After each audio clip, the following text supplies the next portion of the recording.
हरिवंश महाप्रभु और इनका नाद है श्रीमद चतुराशी जी। और ये मन को ऐसे पंगु कर देती है कि प्राण रमी रही हरिवंश वाणी। ये युगल सरकार नेत्रों में समाये रहते हैं, रोज सत्संग में सुनते हैं। क्यों नहीं आपके आ रहे हैं? क्या आप हरिवंश महाप्रभु का हृदय से आश्रय नहीं लिए क्या? देखो, क्या बंशी सखी का आश्रय नहीं लिए क्या? अगर कहते हैं हां, तो कह रहे तू बालक नहीं भर्यो शयानप, काहे कृष्ण भजत नहीं नीके। अय मंदमती, अब तू बालक नहीं रहा, बहुत चतुर बन रहा है, ठीक से भजन क्यों नहीं करता? आचार्य चरण जी डांट रहे हैं। एक है तंदुल जल चावल का धोवन, एक है कामधेनु का दुग्ध। कामधेनु के दुग्ध का त्याग करके चावल का धोवन पी रहा है। किस बात की चतुरता तेरी? कामधेनु का दुग्ध है प्रियालाल का नाम, प्रियालाल का रूप, प्रियालाल की लीला। और चावल का धोवन है संपूर्ण ब्रह्मा का रचा हुआ ये ब्रह्मांडों का आकर्षणकारी माया सुख। तू बालक नहीं भर्यो शयानप, काहे कृष्ण भजत नहीं नीके। अति सुमिष्ट तजीव सुरभिन पय, मन बंधत तंदुल जल फीके। अगर तुम तंदुल जल फीके माया के इस छिल्लर रस में अपनी चित्त वृत्ति को देते हो, तो उसका परिणाम कह रहे जैसे हरिवंश नरक गति दुर्भर। ये छिल्लर रस माया का आकर्षित करा के पाप कराता है, सबसे हो जाता है, सबसे गलती हो जाती है। यह है ऐसा फिसलन का मार्ग। लेकिन जिस दिन से जान जाए मेरे से चूक हो गई, अंदर ही अंदर कान पकड़े, प्रभु से प्रार्थना करे, आचार्य से प्रार्थना करे, गुरुदेव से प्रार्थना करे, मेरे से त्रुटि हो गई नाथ, एक बार क्षमा कर दो।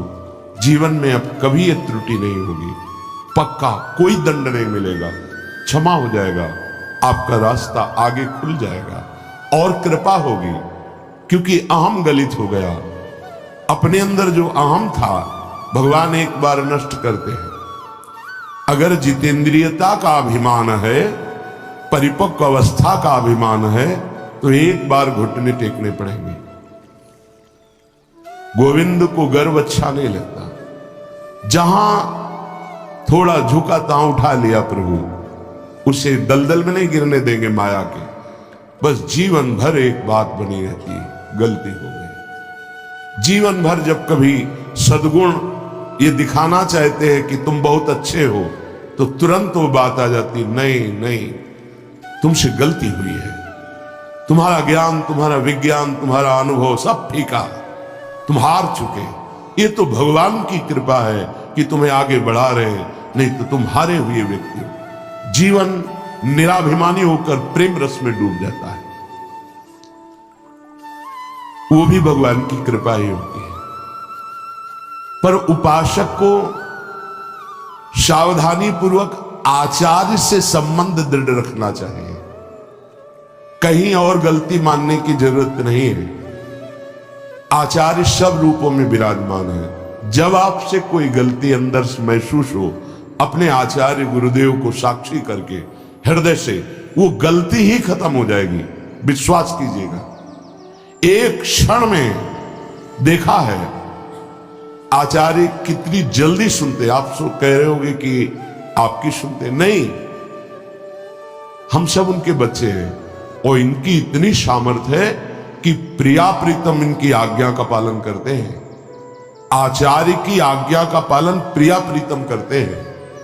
यदि आपका चित्त आचार्य चरणों से जुड़ जाए, प्रियादु से भी बढ़कर आचार्य के प्रतिभाव होना चाहिए। प्रायः जो आचार्य शरणागत नहीं, उसमें रंग नहीं देखा गया, न ज्ञान का, न योग का, न भक्ति का। केवल बातें ही बातें पाई गई, रंग नहीं देखा गया।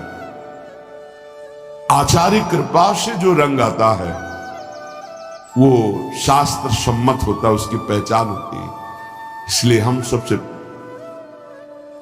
प्रार्थना करते कि आचार्य पर प्रधान बुद्धि कीजिए, जो आचार्य आज्ञा कर रहे हैं कि यदि आप ठीक से भजन नहीं करते हो तो तंदुल जल में फंस जाओगे।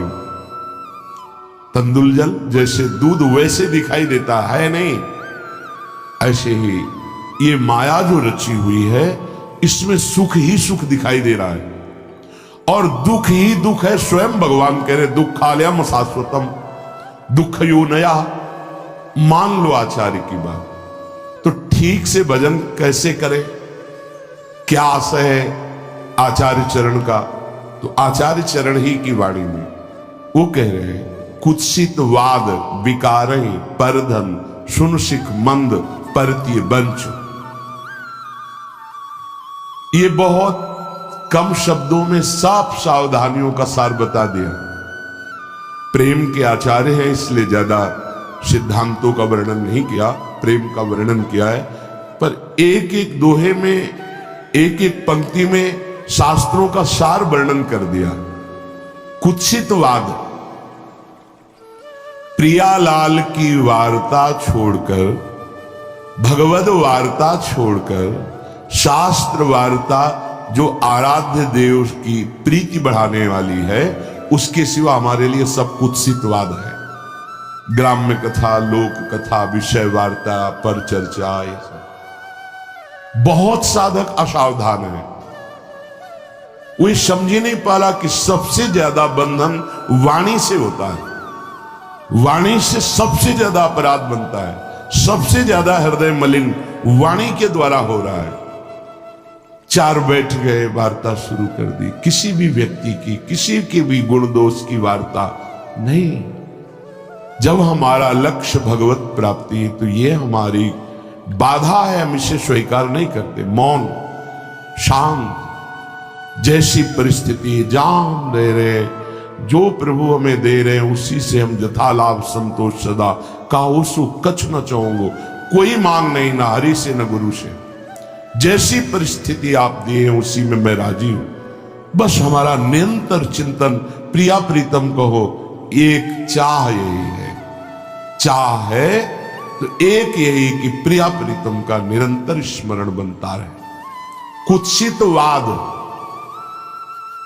इससे नहीं बच पाते साधक, इसीलिए प्रेम जागृत नहीं हो पा रहा। विकार हैं ये षड विकार, जित, अनघ, अकामा, ये कामनाएं पाप कराती हैं। इन्हीं से काम, क्रोध, लोभ, मोह, मद, मत्सर ये सब पुष्ट होते हैं।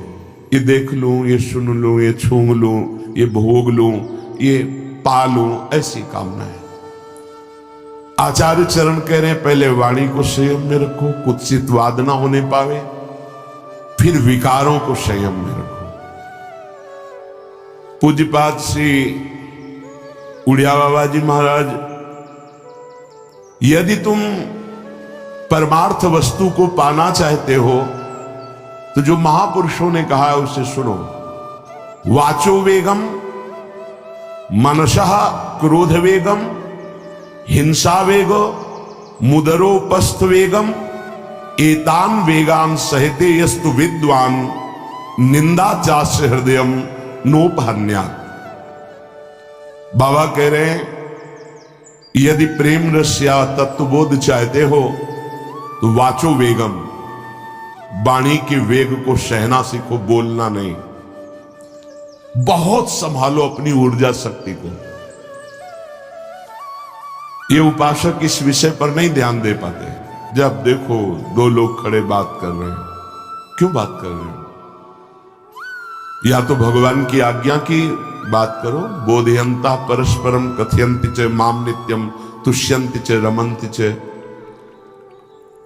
ये नवीन अवस्था में वेग बहुत जोर से आते हैं। वाणी कवे घंटों बेकार की बातें करते रहना। आज जो सत्संग प्रवचन हो रहा ना, मनोरंजन होता चला जा रहा है। शास्त्र के बिल्कुल हटकर, शास्त्र से बिल्कुल हटकर, साधना से बिल्कुल हटकर केवल मनोरंजन होता चला। ऐसा निकृष्ट वार्ता मंच पर बैठकर करना शास्त्र विरुद्ध, एकदम शास्त्र विरुद्ध, जिससे देखने को मिला, जिसे एकदम शास्त्र विरुद्ध। ऐसी शब्दों की नहीं। तस्मा शास्त्रम प्रमाणम थे कार्याकारो व्यवस्थित हो। ना संयम है वाणी में, ना संयम है इंद्रियों में, और ना संयम है बोलने में। जो मन आया सो बोलते चले जा रहे। अगर बोलने का अवसर मिला तो जो मन आया बोलते चले, नहीं। वाचो वेगम, वाणी के वेग को संभालते हुए शास्त्र सम्मत बोलने की बात। एक भी मन भंजन की वार्ता नहीं होती। इंद्रिय मन इनको केवल प्रफुल्लित कर दे, नाच गा के बजा के। आचार्यों की वाणी ऐसी नहीं रही, महापुरुषों का उपदेश ऐसा नहीं रहा। प्रार्थना मान लीजिए, ऐसी वाणी सुनिएगा मत, कान में अंगुली डालिए और चल दीजिए, नहीं तो भ्रम पैदा हो जाएगा। अगर शास्त्र सम्मत वार्ता नहीं है तो कोई भी बोल रहा हो हमें नहीं सुनना चाहिए। ये प्रवचन, ये सत्संग, ये श्रीमद् भागवत का साप्ताहिक अनुष्ठान, ये जगत मंगल के लिए है, ये मनोनिग्रह के लिए है, ये इंद्रिय निग्रह के लिए है, ये मन और इंद्रियों को प्रफुल्लित करके विषय रस में डुबोने के लिए नहीं है, भगवदानंद के लिए। ऐसे ऐसे वाक्य बोले जाते हैं कि अंदर से लगता क्या होगा आगे चल करके, ये और बड़े बड़े टाइटल शब्द आगे लगते हैं। अब ये बेचारे लोग न जो शास्त्र को जानते हैं, न सिद्धांत को जानते हैं, न साधना को जानते हैं, बस उनको भी लगा चलो 2 घंटे हंस खेल लिए। अरे ये जो मंच होता है, ये जो उपदेशक का पद होता है, ये जीवों के परम कल्याण के लिए होता है। वाचो वेगम, वाणी को थोड़ा शासन में रखिए, वाणी को शास्त्र सम्मत बोलिए। ये मनोरंजन का क्षेत्र नहीं होता सत्संग प्रवचन। इसमें जो सुन के जाए वो उदास हो जाए, हाय मेरा जीवन इतना व्यर्थ चला गया।